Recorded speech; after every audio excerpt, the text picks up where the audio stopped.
welcome back to my channel. Again, my name is Jap. So, kumusta naman kayo guys? I hope na okay ka ngayong araw, okay?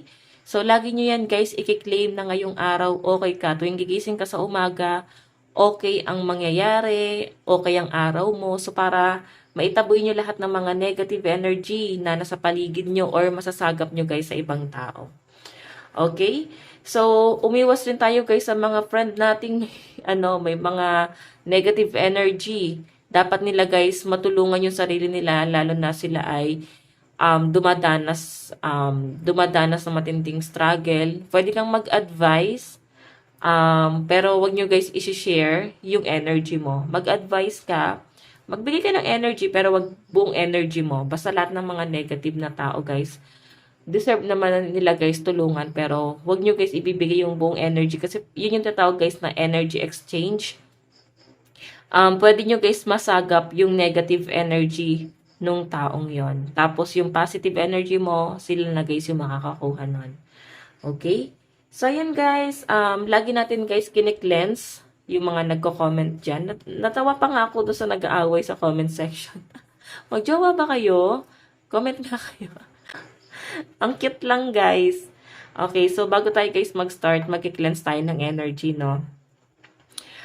Okay, so bago tayo guys mag-start, mag-isip ka ng positive. Isipin mo yung mga magagandang nangyari sa buhay mo. Kasi pag nag-start tayo dito tapos negative yung inisip mo, maaaring hindi ka na makakaalis dyan. Kaya isipin mo positive pag tayo ay nag-cleanse, okay? So, simulan na natin guys.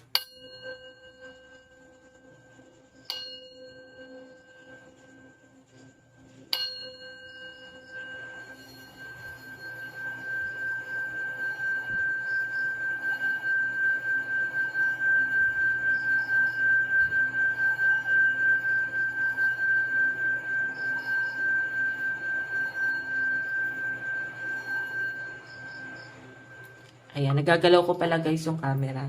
So, may mga nagko-comment kasi guys na masakit daw sa tenga. So, normal yun guys. Oo, pag masakit sa tenga guys, siguro skip nyo na lang yung pag ma-manifest na. What I mean, skip nyo na lang guys yung ginagawa natin na to. Proceed na kayo guys dun sa ating reading, okay? So, tingnan natin guys, kanina bang love reading yung masasagap natin ngayon?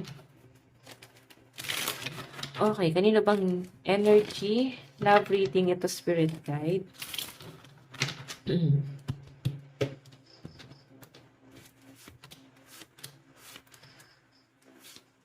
May nakikita ko dito guys, parang kahit nahihirapan na lumalaban pa rin. Kasi para bang mas mahihirapan kayo kung puputulin tong relationship na to. Nandun sa point na parang paulit-ulit nagpapatawad, nagtitiis. Wala naman guys ibang choices sa pinapakita sa akin dito. And yung iba sa inyo guys, possible na nagkakaroon pa kayo guys ng suicidal thoughts. Sobrang bigat para sa inyo yung nangyayari sa inyo ngayon ng person mo. Siguro kasi guys, may pamilya kayo ng person mo. Yung iba sa inyo guys, malakas ang energy na nasagap natin is mga third party. Maring ikaw yung third party. Pamilyado na tong person mo. Baka guys, nagkakaroon na ng ending sa connection yun na person. Kasi baka may nakarealize na dito na parang gusto na niya guys buuin yung family niya doon sa person niya. Okay? So, yun yung nasasagap kong energy dito. Tignan natin guys. Okay, ito yung card ni person. Ito yung sayo. So, babaguhin naman natin guys yung card mo. Okay? Tignan natin, nararamdaman sa'yo ng person mo.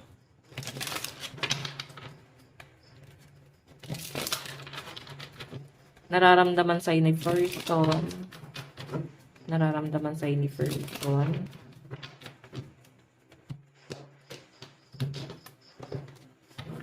Nararamdaman sa'yo ng person mo.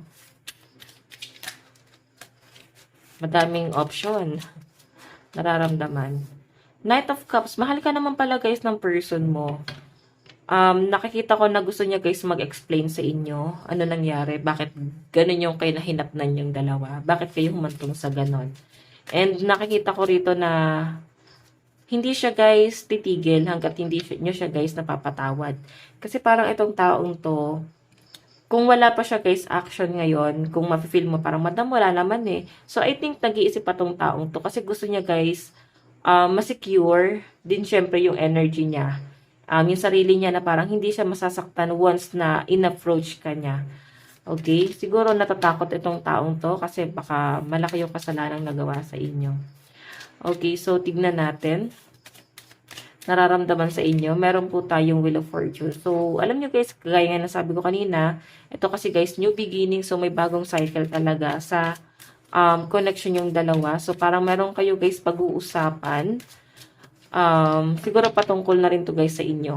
Mukhang masyadong ano to guys, serious. Etong pag-uusapan yung dalawa. Pero, siguro ito, kung bakit din guys inaayos din ng person mo yung relationship niya guys sa family niya. Siguro hindi na para bumalik pa siya doon. Siguro inaayos niya lang para doon siguro sa mga anak. Para hindi sila guys mahirapan both side. Okay? Meron po tayong Ace of Wands. So, may nakikita ko dito guys, ang lakas pa rin guys ng attraction mo kay person. Natatempt pa rin siya sa inyo, no? Ang lakas ng sex appeal mo sa kanya. So, every time na nakikita kanya guys, may bagay siya rito guys na hindi makalimutan sa inyo. Siguro yun yung parang nagla-love making kayong dalawa. Yun yung bagay na hindi niya guys makalimutan.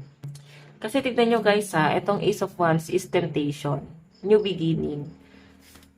Okay, marami kang naturo sa kanya. Hindi lang guys doon. Maaaring spiritual, healing.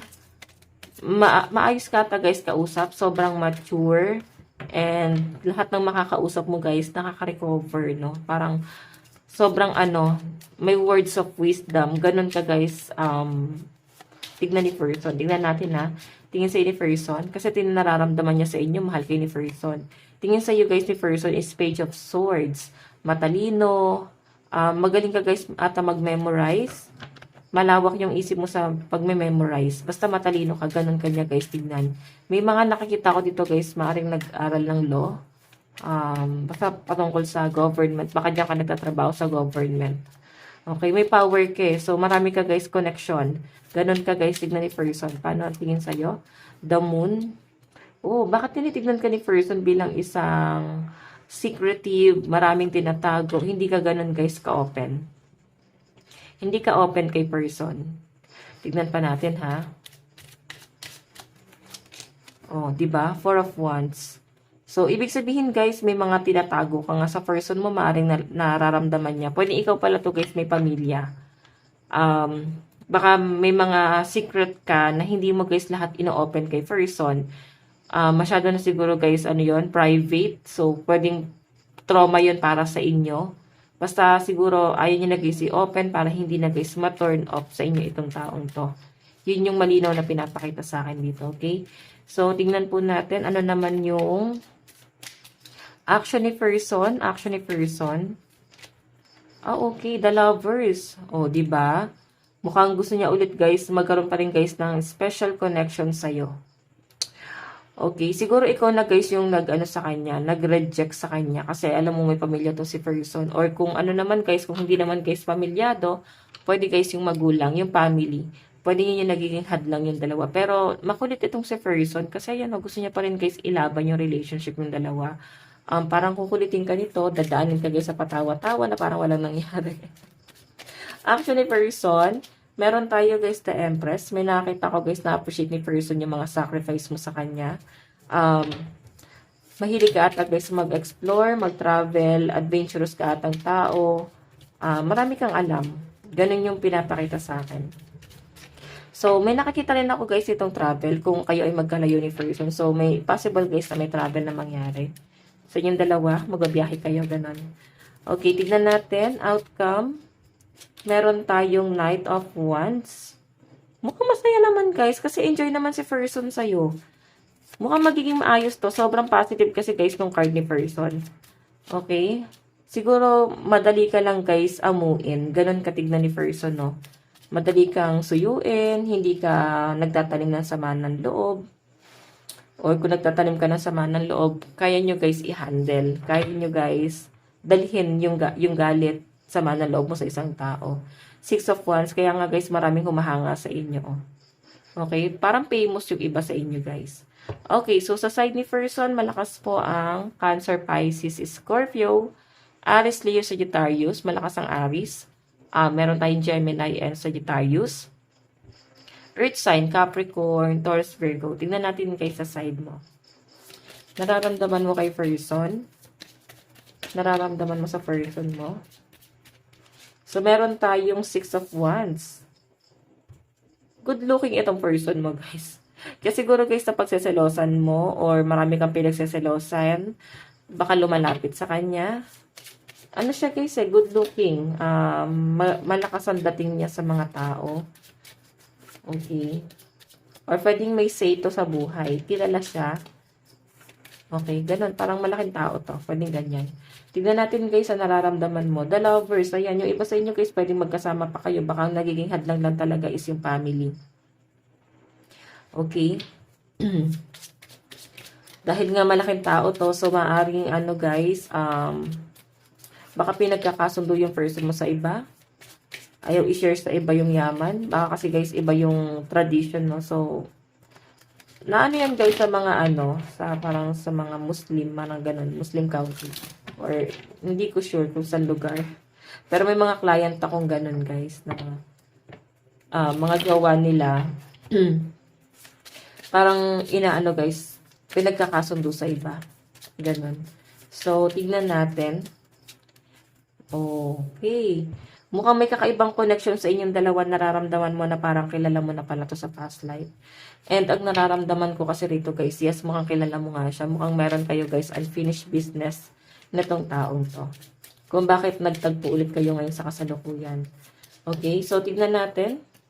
Ito guys yung tingin mo sa person mo. Mainitin ang ulo, may pinaglalaban. May sinabi, ano ba to guys? May katungkulan ba tong si person? Tingin mo kay person. 6 of Swords. May paninindigan din siya, guys. Marami siya, guys, tinutulungan, nililigtas. May charity tong taong to. May paninindigan siya sa pinapakita sa akin. Okay. 10 of Swords, 'di ba? Siya yung tipo ng tao na tingin mo sa kanya kahit masaktan na siya, kahit kahit siya yung mapahamak, basta makatulong lang siya, guys, sa kapwa. So, I think yun yung nagustuhan mo sa kanya. Yung pagiging matulungin nitong person na to.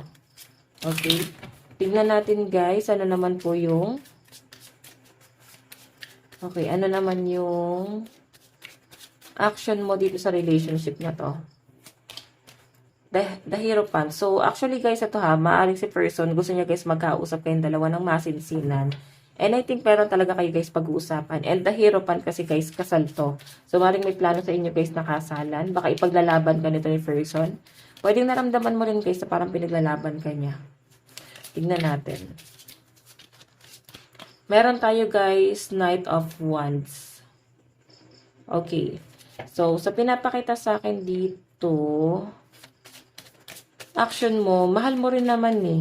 So, mukhang ibibigay mo rin guys yung puso mo dito sa taong to. Wala naman ako guys gano'n nakitang conflict actually, no. Hindi rin guys malinaw sa akin kung may third party, pero mas malinaw na wala. Baka yung nakita natin kanina is family yung nagiging conflict. Or ibang tao. Or pwede nakakainggitan kayo, kaya parang pilit na sinisira kayo. Kasi nararamdaman ng ibang tao na pinaglalaban ka nitong taong to. At nakikita ko na mas lalo mo siyang minamahal. At ganun din guys si person. Okay? Ayan, may wedding ka nga. Kasi ang Hierophant kasi guys, parang priest. Okay, ayan Parang nandun ka na sa point na hindi mo na guys kayang mawala din tong person na to. Masasaktan ka or mahihirapan ka kung itutuloy mo yung decision mo. Lalo na kung may doubt ka kasi nga naapektuhan ka na sa mga sinasabi ng mga tao. Okay, tingnan natin guys ano ba yung outcome. Meron tayong 5 of Pentacles. Okay, so actually guys sa inyo ni person mukhang mas may mas maayos ang daloy ng pera. And ikaw baka dinedegrade mo yung sarili mo. Sorry guys, nagagalaw ka, no? Dinedegrade mo or binababa mo yung sarili mo kasi 5 of Pentacles paghihirap to guys sa pera. So baka nangihina ka na ang layo ng agwat yung dalawa.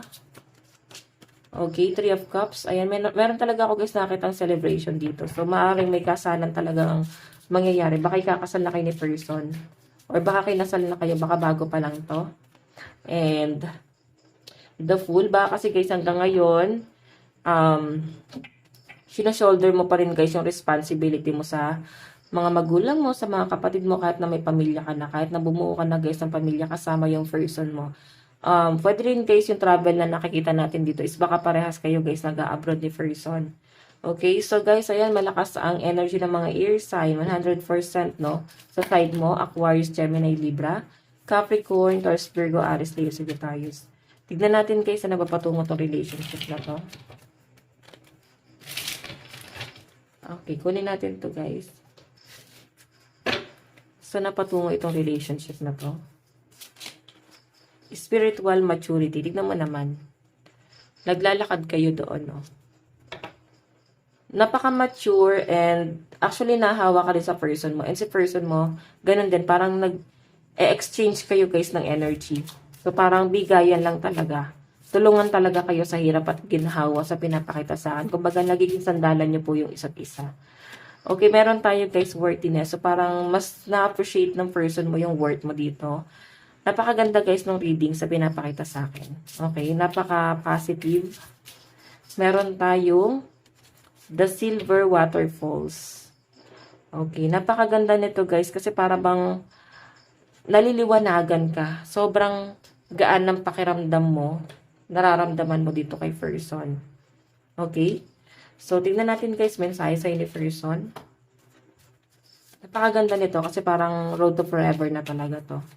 Mensahe sa ni person. I want to feel that way again. So, siguro guys, nagre-reminisce si person. Gusto niya pa rin guys, balikan yung mga past, kung paano kayo guys nagsimula, paano kayo nakarating sa sitwasyon nyo ngayon, kung nasan kayo ngayon. Mensahe ni person. I am not available. Diba? Siguro ito sinasabi niya guys sa ibang tao na hindi na ako available. Sobrang faithful ni person sa'yo guys. Sobrang faithful. Okay, mensahe sa'yo. We will be together again. Okay. So, maaaring ito guys, kung bakit lumabas sa atin to is maaaring ito nga is past lover mo. Baka ex mo or pwedeng sa past life is magkakilala na kayo. Baka sinabi niya na to sa inyo guys na sa past life is magsasama tayo ulit. And ngayon nga guys sa kasalukuyan parang may kakaiba kang spark na na-feel sa taong to. At mukhang nagtagpo kayo ulit guys. Okay, so yan guys. Ito lang po ang inyong daily love reading. Sa mga nais pala guys magpa-private reading. Iiwan ko na lang yung link sa atin pong description box below. And kung hindi nyo naman guys makita, pwede nyo ako guys i-direct message sa akin pong Facebook, Jade Tarot. And panoorin nyo na rin ako guys sa atin pong kabilang channel, Jade Tarot. Ayan, single sign, daily horoscope yung ginagawa ko doon. Okay, so yan guys, maraming salamat po. Bukas po ulit. God bless and love you all. Bye-bye po.